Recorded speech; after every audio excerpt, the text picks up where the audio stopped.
Raayyaa ittisa biyyaa Itoophiyaan qabdu daangaa biyyaa eeguu caalaa madda teeknooloojii ta'ees tajaajiluu akka qabu pirezidaantiin mootummaa federaalaa duraanii Dr. Mulaatuu Tashoomee dubbatan. Sirna kabajaa guyyaa raayyaa ittisa biyyaa irratti argamuun ergaa kan dabarsan Dr. Mulaatuun raayyaan keenya birmadummaa biyyaa tiksuun cinaa madda kalaqaa fi teeknooloojii ta'uu akka qabus dubbataniiru.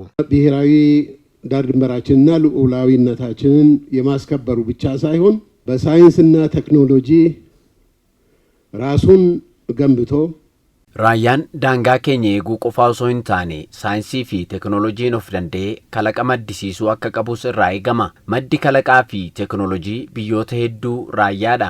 Kanaaf raayyaan keenya gaachana biyyaatii yoo jennu adda waraanaan qofaa osoo hin taane kalaqaanis gaachana biyyaa ta'uutii qaba. Dr. Mulaatuun itti dabaluun raayyaan keenya waraana booda hoo biyyaaf maalan buusuu qaba jedhee of gaafachuu qabaas jedhan. የመከላከያ ሰራዊታችን ምንድነው ከውጊያ ውጪ የምናደርገው ብሎ Raayyaan keenya waraanni erga dhumateen booda hoo maal gochuutu nurraa eegamaa jedhee karoorfachuun irraa eegama.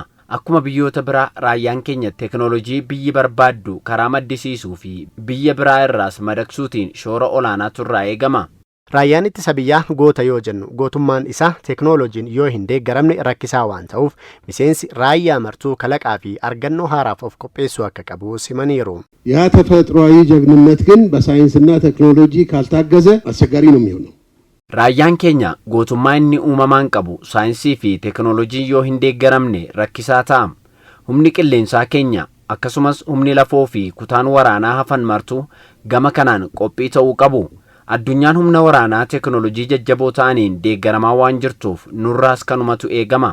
Ministeera raayyaa ittisa biyyaa duraanii obbo Mootummaa Maqaasaa sirna kabajaa kanarratti argamuun ergaa dabarsaniin raayyaan wayita inni gama teeknooloojiinis ta'e gootummaan seenaa galmeessisaa deemu barreessanii dhaloota itti aanuuf kaa'uunis barbaachisaa ta'uu himaniiru. ብዙ ነገሮችን እንሰራለን በአገር ግንባታ በአገር መከላከል ለሌላም ግን ተጽፎ የሚገኘው የምናየው የምናነበው በጣም ትንሽ Ijaarsa biyyaa keessatti biyya aggaammii irraa qolachuutti waan baay'ee hojjenna ta'us barraa'ee kan argannuu fi dubbisnu waa xiqqoodha. Kana keessaa ba'uu qabna.